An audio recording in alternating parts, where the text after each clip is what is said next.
Have a seat on your porcelain throne. It's time to talk some shit on the Powell movement.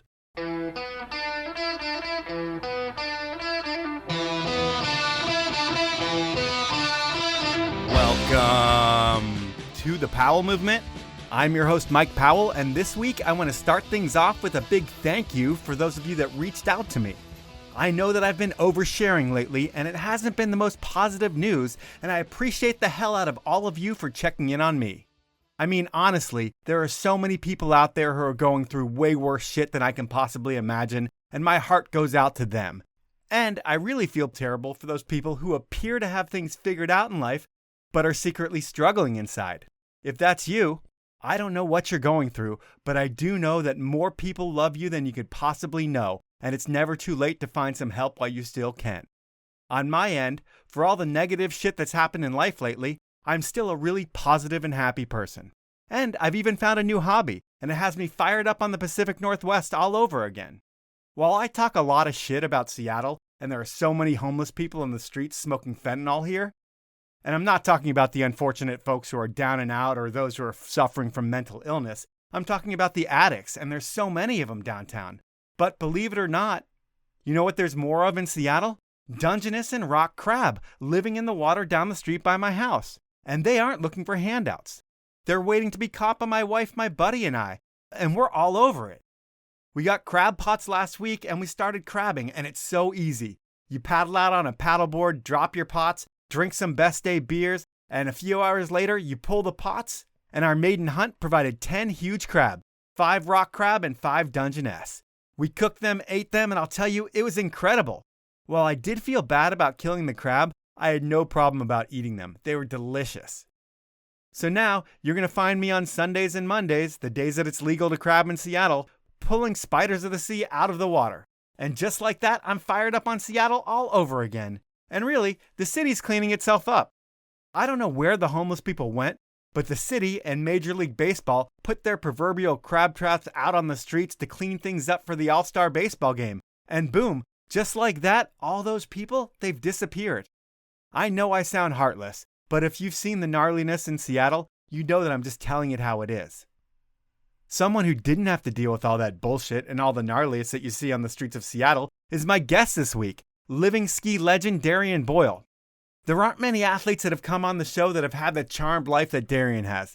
She's done it all at the highest level, and I could spoil a lot of it with this podcast talking about her Ford modeling agency times and the X Games and all kinds of different stuff, but I'm not going to do that. I'm going to save that for the podcast.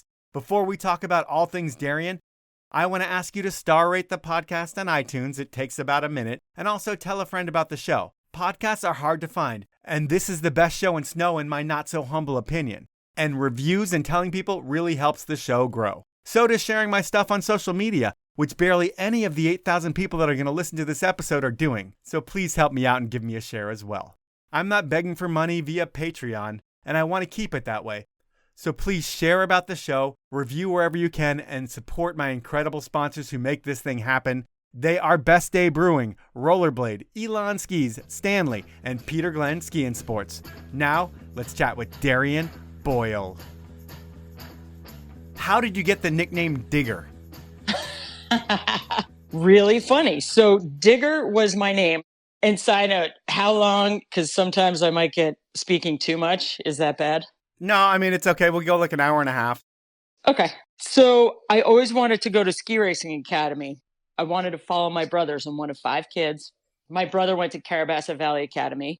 And I was like, I want to be a ski racer. Or I'm going to the New York School of Performing Arts, the FAME school. Like literally, this was a fork in the road when I was in 8th grade. Do I go to New York or do I want to go ski racing? So long story short, finally, senior year of high school, my dad takes me in an airplane, takes myself and my brother, puts us on a plane. My mom has no idea where we are. Once again, I'm one of 5. We go up to GMVS. We meet everyone. They're like, welcome to GMVS. And my dad leaves us, flies back to New Jersey, 6 hours away. And he gets home. He's like, oh, yeah, by the way, the kids, I just dropped them off at Green Mountain Valley School and you have to go to Vermont because I rented an apartment and there you go. So long story short, in GMVS and I had Jersey arms, like they bent and I'd pole plant and We called it Jersey Arms. It wasn't the way you're supposed to do it. Okay. And anything that my brothers did growing up, I wanted to do, and I wanted to just try it. They're like, here, this is how you throw a football. And they just do a spiral right at your head. And you go, okay, I'm going to figure that out. So they're like, all right, let's go snowmobiling. I'm like, great. So this is senior year. And all of a sudden, I'm on a snowmobile. And I have this little girl behind me. Their nickname was Digger. I'm like, all right, let's go. And with skiing and everything I did, I was going for it so hard that I would always wipe out. Well, meanwhile, we get on the snowmobile and hit an air and fully like get worked and take the biggest digger ever with Digger on my back. Hence the name Digger stuck with me forever because I would go for it and I'd take big diggers. I love it. Unfortunately, I lived up to that name a little too much, but that's my little Digger nickname. So it's one that you embraced. And on the naming topic, you have a unique name in your family, and you did something that I never really hear about. You name your daughter Darian. Do you and your husband chat and decide we need a Darian Jr.?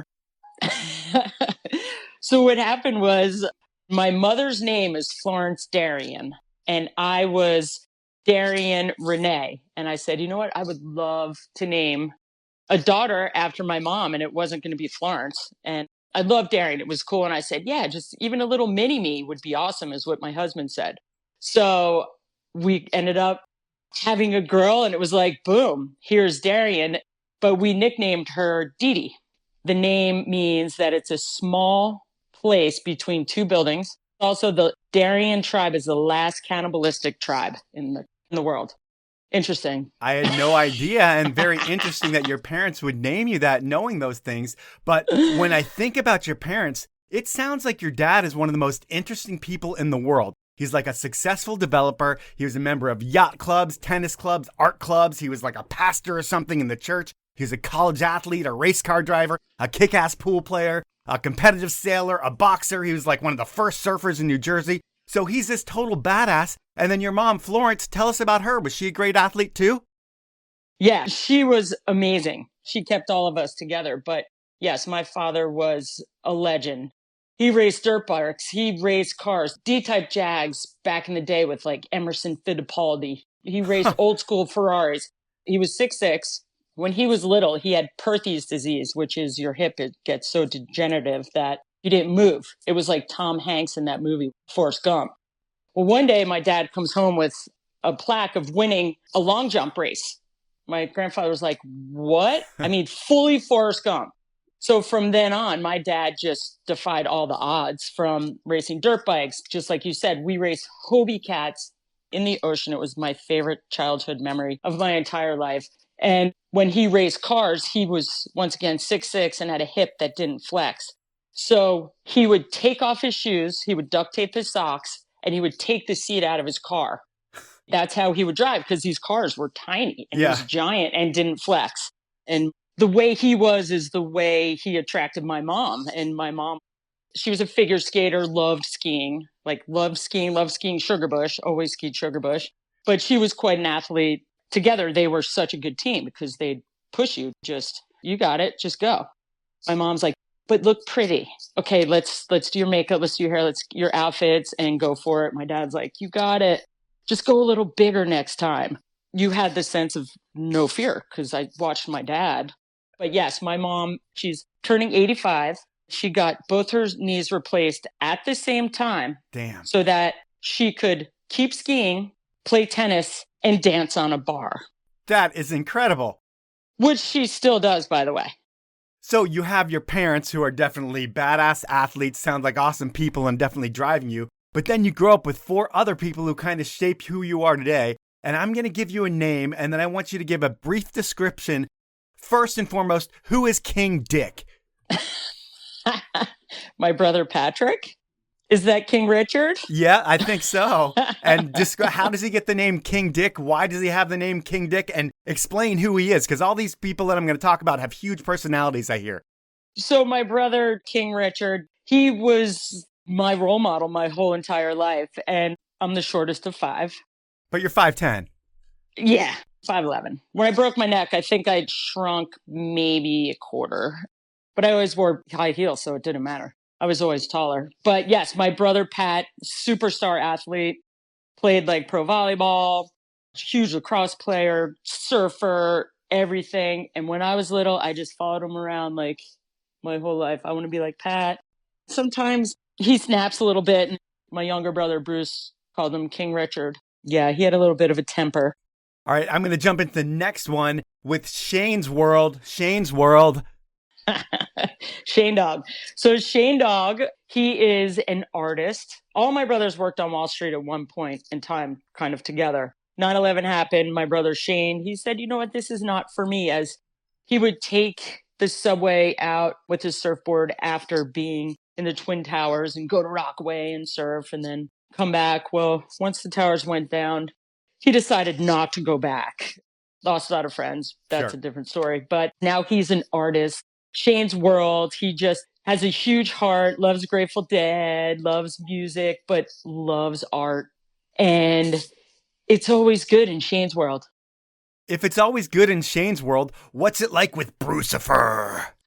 Yeah, so Brucifer will always have your back. He keeps you on your toes for sure. He doesn't feel pain, I hear. He does not feel pain. He gives back. He does such an incredible job with all the adaptive surfing work with High Fives and Operation Beachhead. I mean, he has such a big heart. And then there's like the Gemini side of him where there's this other personality sometimes that comes out that I usually don't want to see that side sometimes. It kind of scares me. Okay. No. He gets after it. His personality is big. But the Brucifer side of it was when JT Holmes called and was like, yeah, your car's here. It's loaded with all your stuff. And it's just like still here. I don't know where your brother is. I'm like, oh my God, stress me out with my halo on. So as a Gemini, it keeps you honest. But he has a big heart for sure. So those are your brothers, and you have a younger sister, Michaela. You guys all grow up in Montclair, New Jersey. And when there's 5 kids in the family, it's going to be expensive. And when those kids participate in sports like skiing, windsurfing, and racing Hobie cats, my assumption is that your family is pretty well off. Is that fair to say? Well, we're well off with family and love. And my father was a developer, and he just worked as hard as he possibly could to give us the best life that he could give us. But I mean, to give you guys the best life, I mean, there's 5 of you. And each kid, you have a kid. It's like, it costs like $250,000 to bring a kid up. When you have 5 kids, I'm not good at math, but that's $1.25 million. That's a lot of fucking money just to be able to bring up kids. So your dad, he worked his ass off, but you guys did pretty well, right? He would do what he had to get by. We didn't grow up like eating fillets and lobster every night and this and that. My father gave us the best life that he could, but he always worked. Literally, when he died from a knee replacement, which was horrible, he still had 5 projects in the works. We grew up working. We all had a work ethic. I was always working. I was talking to my friend today. I was like, we worked. We had to make money because my dad and mom weren't handing us over, here's money, go do this, go do that. Like, you had to hustle. We all worked. We were lucky that my father did what he could to get us to GMVS and to give us the opportunity to go to college. Like, we were so lucky with that. And then after, you weren't getting a monthly paycheck. I mean, I was bartending. I had been modeling since I was 7. Well, that's the thing is, like, you guys all worked from a young age. Like, the whole family was going to the Ford modeling agency, and you guys were part of that whole program. How much time as a kid did you guys spend going to, like, auditions and castings? So when I was 10 years old, I kept saying, Mom, I want to play hockey. I want to play hockey. She's like, you can't play hockey. I'm like, I want to play hockey, because I would play ice hockey on the pond with all the boys. Right. And when we played hard. My brothers taught me, like, oh, you got to, like, cross check and how to play the boys' way. They didn't treat you like a little sister. They were like, back then we called them tomboys. I don't think that's the correct term anymore, but I'm guessing that you fit into that bucket. Yeah, I was, but my mom kept me a girl. Okay. So that was the difference. Like, there was no women's lacrosse or girls lacrosse. So I played men's lacrosse for 6th, 7th, and 8th grade, facing off against my brother Bruce and, like, getting penalties because I would slash him because he pissed me off that day. And I'd have to run laps. So my mom finally said, no, you're not going to play ice hockey on the team. I sent in your photos to model.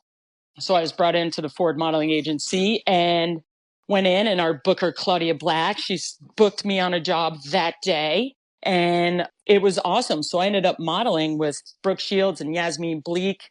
Whoa. The three of us all the time. Like, I was 10 and we were constantly on jobs, and my mom and Brooke Shields' mom, like, we'd get to a job and Brooke's mom would be there and like pulling outfits for Brooke, trying to give me all, like, not the super cute ones. Brooke would get them all and my mom would not have it.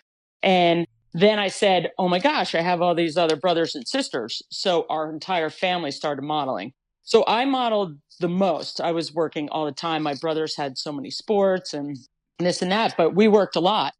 It was great. And that's why eventually when it came to ski racing, I'd been in TV doing commercials, doing all of it. We were lucky to be booked a lot. I wanted to go to the fame school, but instead transitioned to ski racing academy because that's where my brothers went. And I wanted to do whatever they did. So fork in the road at such a young age. It was a fork in the road. We're not even there yet, though. I'm going to say that being that your dad's crushing it with work, but then you as kids are crushing it with work too, because you're working, you're models, and it sounds like everybody's doing a little bit of modeling. So, there are a bunch of opportunities when everybody's crushing it. And I think you have a ski house and a place in the shore. The ski house is in Vermont at Sugarbush, where your mom grew up skiing and your mom loves to ski, and it's known as the Bear's Choice. How often did you make the 5-hour drive to the ski house? Because that's like a 10-hour round trip thing each weekend, I would think. Way to pull out Bear's Choice. Everyone who has been skiing in Vermont has been to Bear's Choice at one time or another. So when my dad dropped us off to go to GMVS senior year, he said, you know what, I bought a piece of property, and he was a builder, and he said there's a foundation there already. So he got a great deal on this piece of property. He said, then you become Vermont residents, and then you can go to college as Vermont residents. You got to always figure out a way to get it done. So he built this house back in the 80s, and it's a great house. We all went to school in Burlington. I went to Trinity. All my brothers went to UVM. So that house is still there. And it was a spot for everyone. All my friends would come home on weekends. We'd have ski racing because people were on ski racing teams. I skied for Stowe, and my sister was at UVM racing, and Shane was racing. So we went there nonstop through college. So my mom stayed there. Then I moved out west. And then recently, I guess over the last 10 years, started going more. So I met my husband, who had a place in Sham for 18 years while he was working over in Europe. He'd go there on weekends. Like, he loves skiing. Yep. And I'm like, come to Sugarbush. You'll love it. When I met him, he's like, okay. So we have made pretty much Vermont a huge part of our life together. Awesome. I'm going to reel this back in a little bit. So you guys are traveling a bunch to go skiing when you were younger. It sounds like you're doing some time in resorts in Pennsylvania. You're going up to Sugarbush. But then in the summertime, it's all about Sea Girt in the Jersey Shore. And I go to Rehoboth Beach every year, and that's in Delaware. Oh. Yeah, it's a pretty nice place. And is that kind of like Sea Girt? Or is Sea Girt more stereotypical Jersey with big hair and joeys? Or is it more trashier like Ocean City, Maryland? What's the vibe of Sea Girt? Sea Girt has been known as the Irish Riviera, baby. So lots of pale people with red faces drinking and sunburnt? Yeah, sounds about right. Okay. No, our town Sea Girt, it's a mile square, and it's not like fist pumping Jersey Shore. Hey, how you doing? Let me go. Yeah. I don't pump gas. I pump my fists. It's the more Rehoboth of like the... Yes, in Sea Girt. Yeah. Yes, and then you go 2 towns next to us. That gets a little more Jersey. So you have a nice wide variety of people within the area. But growing up, you knew everybody. Anywhere you went, you knew everybody. And you were part of the National Lifeguard Ocean Rescue Team. What does that even mean? So I lifeguarded in Sea Girt, and all of Monmouth County, Florida, California, it's all about lifeguarding and lifeguard competitions. And every week in the summer, all the towns, you'd have a lifeguard event, and it was rowing and swimming and a paddle pickup where you take a paddleboard out and you pick up a victim and you come in together, or you swim out, you pick up a victim and you line pull it in. They have Lifeguard beach Olympics. flags. Basically lifeguard Olympics. So Monmouth County had a national lifeguard team, the best of the best, that would go to, we went to Hawaii one year, you go to Florida one year, you go to Cape May one year. So yes, I was lucky enough to do lots of lifeguard events, and Bill Parcells sponsored us, I remember, which was so cool because he was coaching the Giants. I was like, yes. That's pretty cool. What's your most insane or intense save story? Because I'm sure if you're a lifeguard, you've got to save some lives, not just compete. Luckily in Sea Girt or wherever we're lifeguarding, you get to the rescue before there's like a huge problem. Most of the time, the one time we're at Belmar Beach, and back in the day, they left the beaches open for anybody. You could just go in the water. It didn't matter if it was big, big, big waves because it actually made you a better surfer or swimmer, and you really learn the waters. And I'll never forget the one day we went out, and I kind of went out the night before a lot, pretty hard. And we got out there and we were training, and I look and I'm like, oh my God, there's someone going down. Swim out, and literally this guy tried to drown me. It was probably 4 foot, super windy nor'easter, super choppy. And I'm like, oh God, get out there, get to the victim. He's a big guy, like had a lot of muscle on him. And I remember holding him, and he's now spinning because they fight you sometimes. And I'm spinning him, and he's spinning with me. And they had lines back in the day, and they're pulling me in, and I was not letting this guy go. I mean, he was trying everything to basically come out of my arms. I held him with my life, came in, put him on the beach, get to the beach, and I was very, very hurting, but brought that guy in and was super happy. I had one guy, which was really funny. We were sitting on a lifeguard stand, and some of these guys that come out are the kind of guys you see in the Jersey Shore. They're definitely in the weight room a lot. Yeah. And they get in the water and they can't really put their arms down. They're not really good swimmers because they're just jacked from doing too many curls. And we're sitting on the stand, and it was a full like, all right, here we go. And we Rochambeau sometimes when you know, all right, they're just going to get caught in a rip or whatever. So I lose, and I'm like, here we go. Swimming out of a little torp. I'm like, hey, let me help you. And he's like, nope. And I see him in this rip, and he's about to hit basically the part of the rip that's going to suck him way out to the end of the jetty. Right. And I'll be with him. I'm not panicked because I'll grab him no matter what at that point. But I'm like, let me help you. He's like, no, I got it. I'm like, okay. So just kind of floating next to him, kicking. And then we get out, and then he goes into full panic mode, like, oh my God. I'm like, I got you. So I get him. And of course, now you're like, oh, no, you didn't. Put him in the hardest hold that I can, get him back to the beach. And right when you could stand up, they want you to let him go. And I'm like, there's no way you let him go. You have to bring him all the way to the beach, and you put him on the sand. I'm like, oh no, all the way to the beach, buddy. Hold him, get him to the beach, and kind of like toss him on the sand. And he gets up and shakes off his body, almost like a bird shaking off all the water off his back. And I'm like, there you go, buddy. Of course, now all his buddies are there like, yo, what's up, man? Oh, that girl. And he's like, yo, I just wanted to get a number. That's all. I just wanted to get her number. I'm like, you got it, buddy. Maybe you want to go to the bar right now. It was funny. We had a lot of stories like that. It's time for my first sponsor break, and Peter Glenn Ski and Sports has been supporting the show for years. And they're your one-stop shop for all of your summer needs. Think inline skates, wakeboards, water skis, bathing suits, footwear, travel wear. Yes, and even though it's summer, Peter Glenn always has the best prices on ski and snowboard gear. And not only do they have all the brands, Peter Glenn has been getting people out there for over 70 years, and their knowledgeable staff will have you dialed with the right gear in-store. And online, they offer a 5-star shopping experience complete with free shipping over $50, a no-hassle return policy, and they will price match reputable dealers. So make sure you check out Peter Glenn before buying from anywhere else. And if anywhere else has a price that looks a little low, we'll price match it over at Peter Glenn so you can come support the show. To check out all the deals, head on over to peterglenn.com. Next up is Rollerblade, the brand that invented the sport of inline skating. And no one comes close to the fit, comfort, and performance of a Rollerblade branded inline skate. Whether you're looking for an ultra-supportive hard boot or a soft boot that features support where you need it, Rollerblade has the skate for you. And that's not all they have. For skiers out there, Rollerblade has created an award-winning skate-to-ski app designed to get your legs in shape for ski season or just to keep your ski legs in shape all year round. The app makes staying in shape fun, it's free, and it's available wherever you get your apps. And really, I can't say this enough about the sport of inline skating. Save your knees from running, save your bank account from biking, and pick up a pair of Rollerblade branded inline skates. Find all about all the skates, pads, and everything else over at rollerblade.com.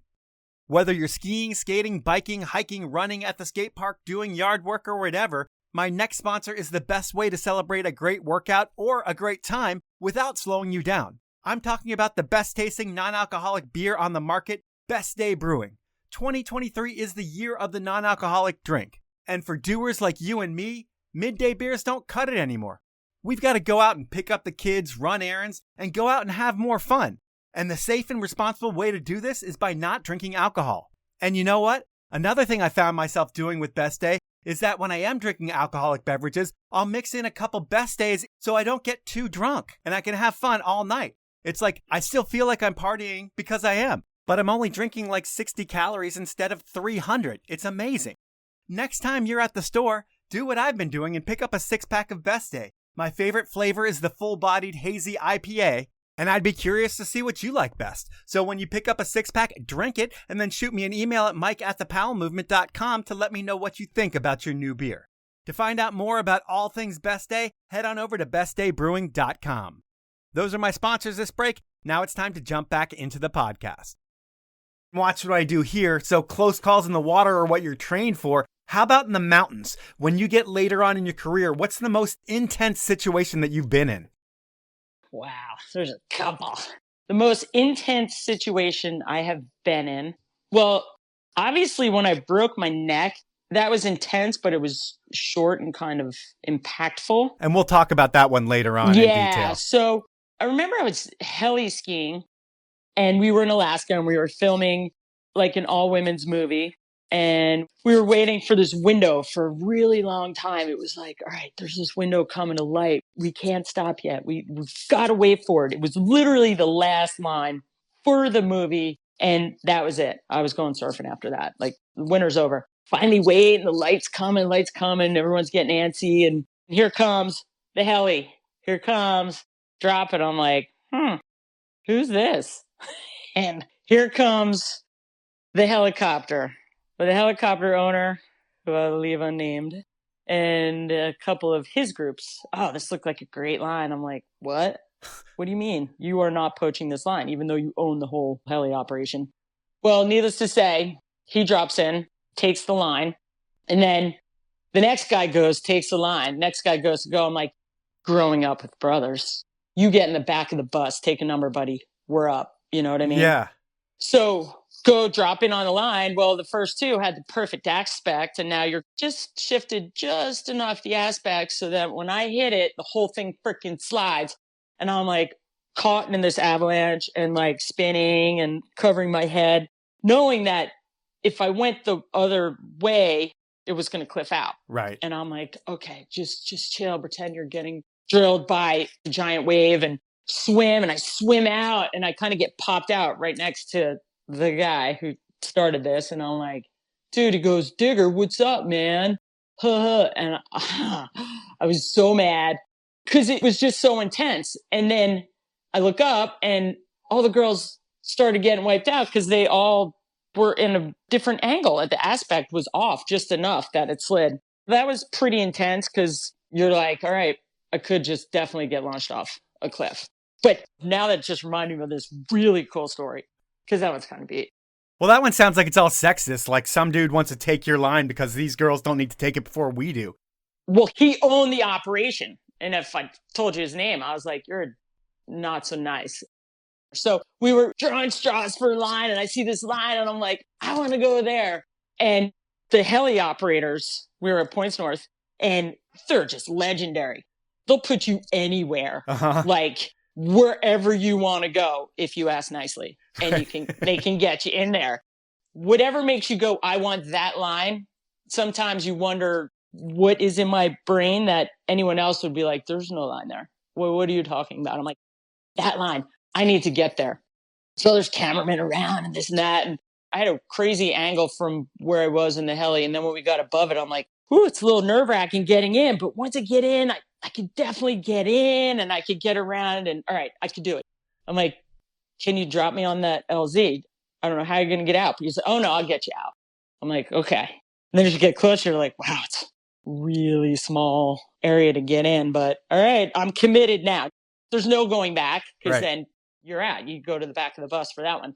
So I'm like, when he dropped me off and I was ready to go, I was like, shoot, I kind of have to shimmy over, hike up a little bit, but there was this huge rock wall that was almost like half circle. And there was one little space to get in, but you had to be really precise. I remember going, yeah, it's kind of nerve-wracking. How do I get into that spot? I wish I knew the mark. And he goes, oh, I got it. And as he takes off, dips his skid, like marks where I need to go in. His rotors were so close to the edge of the wall. I'm so gripped because this line, oh boy, like getting to it was the pucker factor was so big to get into that first turn into the rollover. And once you got a few turns in and then you kind of made a little right, it was great. I was so gripped. Yeah, that was hairball. But thank you to my amazing driver. I stomped it, but it definitely the whole time was like, better not make a mistake here. Might not work out so well for me. It's amazing that we're all just wired that way, which is great. So at least you have friends that all kind of think the same way. Exactly. So now I'm going to take it back to graduating from Green Mountain Valley School. You stay in Vermont and you go to Trinity College. You study communications.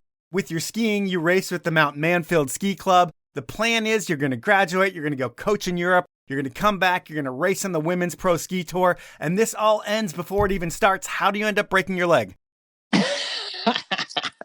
Yes, it sounded so great. And props to everyone at MMSC, John Teague. Like my coaches were amazing because I started skiing, really skiing. Like I raced for the Montclair High men's ski team.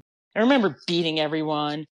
So I go to GMVS and, you know, I'm there only 1 year. And I remember going and it was great. But now you need to learn to ski. So going to MMSC, and they were so supportive. And I skied so hard because I just loved skiing. Didn't care. I would ski in minus 50, minus any temperature. They'd be like, go hike, go do this. I'm like, yeah. And then I met all my ski people, my best friend, Bill Levins. It was so much fun. And from there, yes, I got hurt. And when I got hurt, went to Lifeguard Nationals in Hawaii, came back and was paddling on a surf ski. So surf ski is like almost like a tiny, tiny little kayak. It's open. All the Australians use it and they ride big waves in it. And you have a little strap above. And I remember going and it was like 5 foot, it was pumping. And I'm like, I was lifeguard. I'm like, I'm going to go ride some waves in this. So I wasn't lifeguarding. And at the end of the rocks, I remember going, the set's coming. I'm like, this is going to be awesome.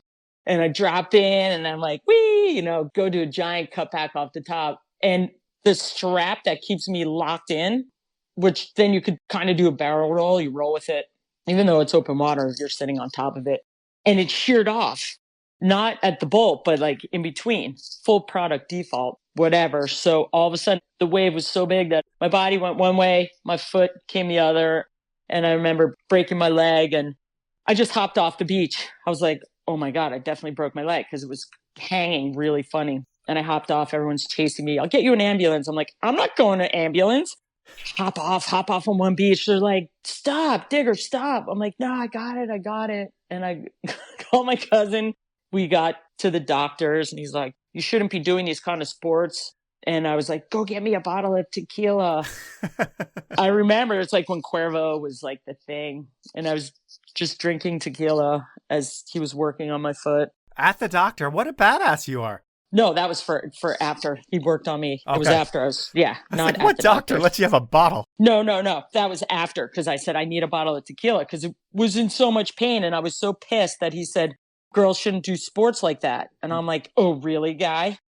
So after that, I ended up getting a job in New York City. My mom said, well, you need to get a job. My mom always tried to get her kids jobs and get them focused and set in the right direction. So she got me a job with King World Productions. Her friend was Roger King. And I worked for Inside Edition, Instant Recall, and A&E Review. And I was in the business office. So I helped with the accounting and payroll and all this really fun stuff. Stuff that makes you want to shoot yourself in the face, I would I think. was like, great. This is so fun, Mom. It was a good experience. I played on their softball team with Bill. Oh, what's his name? He has his own show on Fox. Bill. O'Reilly? Yes, he was there. People don't like him, I don't think. Well, like, I think half the world does, and half the world hates him. Yeah. As Bill O'Reilly's like, you can be on my team. I'm like, yeah, I'm good. So one day they said, hey, do you want to go to California and work on Candid Camera? You could be a production coordinator. And I was like, yes. When do I leave? You leave in 2 days. No way. Perfect.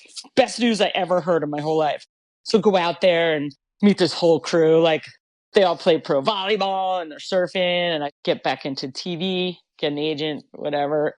So the show ends. And meanwhile, this whole crew I found from Manhattan Beach are just the most fun people you've ever had since your ski people that you met in college. They're like, oh, you got to stay. And I'm like, so Mom, I think I'm going to stay in California and really get back into TV. And then maybe I'll figure out volleyball and stay and try to play pro volleyball. She dismissed me so hard. It didn't even give me a second.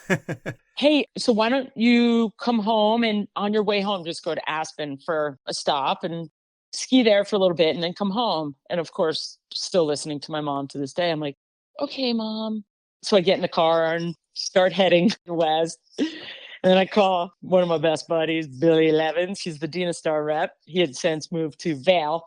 And I'm in Aspen seeing some other friends I had there. And he's like, hey, there's a mogul contest. So now I'm in Aspen. I'm like, ooh, it's like super fun here. It's just my little stop off. There's a mogul contest, and a bunch of the boys from Vermont North were there, and like my ski crew. And they're like, you have to do this mogul contest. Come over to Vail. I'm like, sure, sounds great, because I love skiing bumps. So I get to Vail, and of course, we stay out all night. And then Bill's like, all right, just go. And when you hit the first jump, just throw a giant heli, because at that point, no girls threw helicopters, and I've been throwing them since I was literally 14 years old. Chasing your brothers? Yeah, I learned at Camp Gaw in New Jersey, in Ridgewood, literally following my brothers. They made me do it 1,000 times. Do it until you did it. I did it, and then I did it all the time. It's, once again, my brothers pushing me to try fun things. So I'm like, all right, sounds great. And Billy's like, here's a new set of poles. The only set of carbon fiber poles that Kerma had. They just came to the States. He's like, these are great. And meanwhile, you go to Look Ma, and I'm like, whoa, it's like super steep. Yeah. I don't really care. I think I'm really still kind of buzzed because it was really late when we decided to do this. And all the boys are there, cheer me on, Parky, Jesse, whatever, you got it. So I'm like, yeah, let's go. And I like hit the first kicker, do a heli.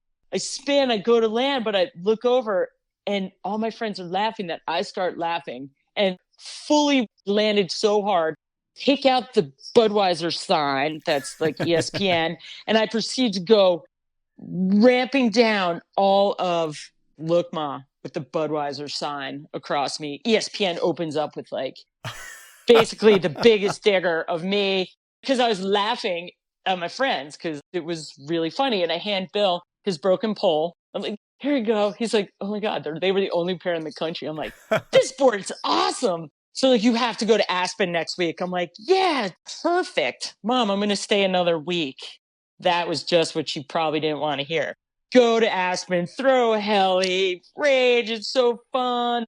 ESPN's like, hey, come on, let's go ski the mountain and we'll film you. I'm like, oh, this is awesome. Do another heli. Woo. Got seconds. Boys are all cheering me on. I'm like, so Mom, I'm going to stay in Aspen. I'm going to go on the mogul tour. She's like, what? I'm like, yeah, this is where it all started, Mom. And you're in Aspen at this point, and I couldn't find this credited anywhere on the internet. But is it true that you were part of filming for Aspen Extreme? Yes, I was. Are you uncredited in that movie? Because I was looking everywhere and I couldn't find your name. No, I did one of the stunts. And I had this yellow one piece, and they're like, we'll give more money to anybody who wants to crash. I'm like, I'm in. My nickname's Digger. Like, undid my bindings and the forward pressure. was like $500 for a crash, something ridiculous. So yeah, we skied and then I'd hit a jump and like eject myself and my skis would go flying and I would just like yard sail. $500. $500. Yeah, Aspen was pretty amazing. And then I ended up getting a bartending job at Eric's. I bartended there when I was in town and I would train and ski bumps all the time. And then I'd go into Surefoot and Matt Ross was there. He worked there and he's there. What's up with your boots? I'm like, oh, shin bang again, racing the stiffest langs from back in the day. That was a big deal for you, though. Shin bang for you was a big part of, I won't say why you didn't do moguls anymore, but didn't that play into it? Was just like you had a lot of pain in your shins and you couldn't rid yourself of it? Yeah. So literally, I went to high school, went to GMVS with Matt Ross and all the boys, like Bob, who owned Surefoot, and his brother and the whole crew, and was skiing bumps. And now my feet look the way they are because you're in a performance lang, which that's what you had to ski when you were racing. I mean, that's what you did. There was no other boot. I mean, there really still isn't for me. But they were so stiff and I was skiing bumps, skiing super hard. And all of a sudden the shin bang came. And unfortunately, my pain tolerance is so high. It is not right. It shouldn't be that high. I should know when I'm injured a little sooner. But it causes problems in the long run? In the long run, like, oh my God, this is great going on tour. And, I'd win or I'd get second or whatever, or I'd like blow up. And then all of a sudden my shins really hurt. And I always go in. I'm like, hey, can you fix my boots? Can you fix my boots? And then one day I was in Tahoe and I was snowboarding. I was like, yeah, I'll go snowboard. And I put Sorels on and went over this kicker. And the kicker from the day before was soft fluff, was all ice bumps and whatever. I broke my ankle because I all of a sudden got hurt all the time. So they did a bone scan of my ankle, but it started right underneath my shins. However, they did the bone scans back in the day and they're like, oh my gosh, both your shins lit up like a Christmas tree. You have stress fractures from your knee to your ankle. And if you kept skiing any longer, you would have to have rods put in the front of your shins. So what happened is that as pain kept coming, I'm like, oh, it's fine. I would stuff the front of my shins in my ski boots with snow and like numb my shins before my run. And then I wouldn't do training run. I would just go all into race run. Not knowing you were doing the worst possible thing you could do for your body. No. They're like, yeah, your shins are shattered. I'm like, oh, that's why, because it would come to the finals and every final I would like throw a heli at the end and I'd land and I'd either be able to handle it, the pain, or it would just go through my whole entire body and I'd be like, Yeah. So from there, I had to take care of my shins a little bit. I don't think I've really ran since there. And then didn't ski bumps for so long. I mean, that's what makes you make the pivot from bumps to extreme contests and skier cross, right? It's just because your shins couldn't handle the constant banging from being in the bumps? Yeah, it was that. And then kind of really what happened was Kreitler and like McConkey and a ton of the boys were like, don't live in Aspen anymore. You have to come to Squaw so much better and come. So I ended up going and living with Kreitler. So Kent and he's like, come on, you can be my roommate. I'm like, awesome. It was great. It was so much fun. So it basically naturally transitioned me from, all right, I'm going home for PT. I'm going to rest my shins as I did every year. And then I'll go back. But I was 2 years in Aspen, which was the best experience. I still love all my friends there. And I love the skiing, but I was ready now at that point to go. To graduate to a bigger mountain? Well, to just go bigger, because we did the extreme, like we were doing the mogul tour and then it was like, hey, Crested Butte is having an extreme skiing contest. Oh, what's that? That sounds cool. Let's go do it. Sweet. And went over to Crested Butte and this extreme skiing thing is so much fun, and you're pushing yourself and you're scaring yourself and you're hucking cliffs. And I was like, this is really, really fun. Mom, now I'm really not coming back to the East Coast for a while. Yeah, so we were in Crested Butte and I was like, God, I love extreme skiing. I crashed so hard in the finals. I had that yellow suit on that I used for Aspen Extreme and I hit the snow, it crashed, and it started accelerating, almost like Chevy Chase on his sled in Christmas Vacation. All of a sudden, it went into full hyperspeed, like nonstop. And I just started swimming and I'm like, oh my God, how am I going to stop? And once again, I'm like, I love this sport. When's the next event? So I moved to Tahoe and From then, we got into the whole skier cross, extreme skiing competition, that whole journey. They started skier cross, which it started as Lord of the Boards with Chris Ernst. It's time for my final sponsor break, and I'm going to start with the award-winning Elan ski brand. I've been telling you about how amazing my ripsticks are, and how the whole Elan collection will make you a better skier, and how they won more awards than almost any ski brand out last year. Elan truly makes a better ski, and their new Playmaker series are worth looking into, especially if you've been waiting for a twin tip from Elan. It's here, and trust me, it's just as fun as my ripstick. And to tell you the truth, I'm lucky to have Elan supporting the podcast this summer. Elan doesn't need to support snowboard or summer episodes, but they support this show because they believe you need to hear the best content in snow, and they want to support me. So I'm asking you, when you're looking for skis next year, give Elan a try, and I guarantee you're going to become a believer. There's a reason why Elan's building a cult following in the States, and once you get on a pair of their skis, you'll realize why. They'll make you a better skier. To find out more about all things Elan, head on over to elanskis.com. Next up, it's Stanley. And summer's finally here, and if you're like me, you like to get outside and go camping, paddleboarding, head to the beach, go adventuring. And to do all of that like a pro, I highly recommend heading over to stanley1913.com. There, you're going to find all of your camping and adventure needs, along with that iconic water bottle that keeps your water ice cold and your coffee piping hot for hours longer than the competition. Stanley invented the category of keeping things hot and cold over 100 years ago, and they continue to innovate. And since I want you to have the best, I'm going to save you 30% on all Stanley products. All you need to do is head on over to stanley1913.com, go shopping, and when you check out, use the code pmovement. That's all one word, all lowercase, and you'll get the best deal you find for Stanley on the internet. Those are my sponsors. Now let's jump back into the podcast. Around this whole time, you start building a name for yourself. You move to Tahoe. You're living with Kent. Kent's on K2 at that point, and K2's putting together a team of athletes and recreating the magic they had with the K2 performers of the 70s. And I think this is when you get picked up by K2 and becoming part of that performer's second generation. How does that all happen? That was basically the best thing that could have happened to me. I was at a trade show. I think I had just gotten hurt, probably. And I saw Kent, and he's like, you have to come and do this movie with us. We're recreating the movie, the K2 performers. K2 performers now is what they're going to call it. I'm like, no way. And I said, I'm in. So this kickstarted my career, shifting from mogul skiing. Now I'm getting into basically free skiing. I'm getting pushed into shooting performers now. And it was the best experience. And here's where I really started learning how to ski bigger mountains, because I'd been skiing in Aspen. And now I'm in Squaw, like, okay, it takes a little while. Okay, how do I huck that cliff? How do I huck it bigger? How do I straight line? How do I make turns in super steep terrain? And with this incredible group of skiers, I mean, you're there with Seth Morrison, Jimbo Morgan, Kent, Jason, and oh my God, Brad Holmes. It was this legendary crew that they're just my friends. And we toured around on this tour bus. And we skied and we laughed and we partied and we wore like crazy outfits and we were just rock stars that would go and we film, and you go to these little ski towns and you'd sign autographs. And it was just one of my favorite memories in skiing, because we were this cool little crew that were filming and pioneering this whole thing of, hey, we're almost a team. And this is where the free ride team came from. All of a sudden, hey, wait, let's start this freeride team. We're a team.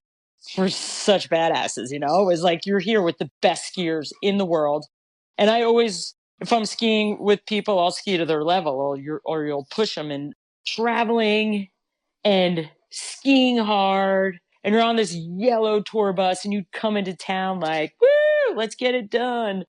Yeah, and for you, though, it's the first time you're with a ski brand where they're footing the bill and all you have to do is ski. Is that kind of the feeling that you have, where you can almost call your mom and you're like, K2 is sending me around and paying me, and this is the beginning of my career where I'm actually going to make money skiing? Yeah, which was to make money skiing. Like, oh, hey, here's clothes. I had Tommy Hilfiger, I think, was my sponsor then. And Tommy Hilfiger, I'm in New York City picking out all these outfits, and they had just come out with like black vinyl and silver vinyl down coats and gold and these crazy outfits that were fully my style. I'm like, huge boxes of clothes before I got like a ton of clothes. But this, I'm like, oh my God, this is amazing. And they're giving me a paycheck. And hey, if you end up in a movie or in a magazine or you win a race, a victory schedule, we're going to give you money. I'm like, oh my God, are you kidding? I hit a gold mine and I loved what I'm doing. I'm like, Mom, fully sponsored, and Oakley's sending me boxes of gear. And of course, I'd get a box. And if it ended up in New Jersey, there'd be like one pair left. Right. But it was just cool. And these skis, they were fast and they were fat, where we didn't ski in super fat skis back in the day. This is a whole new world that you're just embracing. And I never really thought about it. I just thought, this is so cool. I get to get on a yellow bus and ski and have a blast with all my buddies. Like, that's all I thought about. I like really didn't think of anything else, but this is the coolest thing ever. I love what I'm doing. So you've got K2, you've got Tommy Hilfiger. Who are the other brands that are supporting you and making this dream happen? I had Oakley for a very, very long time. I was with Cliff Bar, Hottronics, which everyone laughed. They're like, wait, you're out west and you still have boot heaters. I'm like, yeah, my feet, they got really frostbitten when I was ski racing, so they get cold. And then, God, I did have, I think, a makeup sponsor at some point when I was on tour. I forget what it was, but it was cool. It was like, wow, I'm getting these boxes of swag, and all of a sudden 6 pairs of skis show up at your door. You're like, oh my gosh, these are amazing. I said always the hardest part of the day when I went skiing was, ooh, what skis should I use? Like, what kind of day is it? Is it a shape ski day or is it a fat ski day? It was hard work back in the day. Yeah. So you've got all that going on. You've got these brands believing in you. And now you realize that you have this career. You're in Tahoe. And this is around the time of the Lord of the Boards. And this is like the perfect fit for you because you grew up ski racing. And skier-cross is the next big thing in skiing. It's a natural fit for your skill set. And it seems like you dominate ski cross from the get-go. Was it pretty much like you're on the podium everywhere you went? Lord of the Boards was one of the top 2 events that I've done. It was all your friends and you're figuring out, hey, Uncle Lee put on this event. Let's go do it. You know, and people rode dirt bikes, so they were good at riding the whoops and reading lines from riding dirt bikes. And I'm like, yeah, all right, this is cool. Get in the starting gate and there's people next to you. And obstacle, straight, bang turn, gap jump, whoop-de-doos. And I had a great start. Nobody wanted to pass me for Lord of the Boards because I was, maybe from surfing and being strong, I would just go as fast out as I can. 3, 2, 1, boom, and you'd fly and you'd hit these whoops and these features. You're laughing because you're going against all your friends because you're in Tahoe and all these different locations and everyone's cheering you on. And after the first skier cross, it was legendary. I mean, you look forward to every event.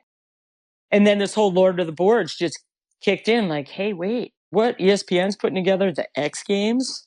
You know, it just kicked in to this event that was what I loved. And we were literally pioneering everyone who did Lord of the Boards, the whole skier cross next wave.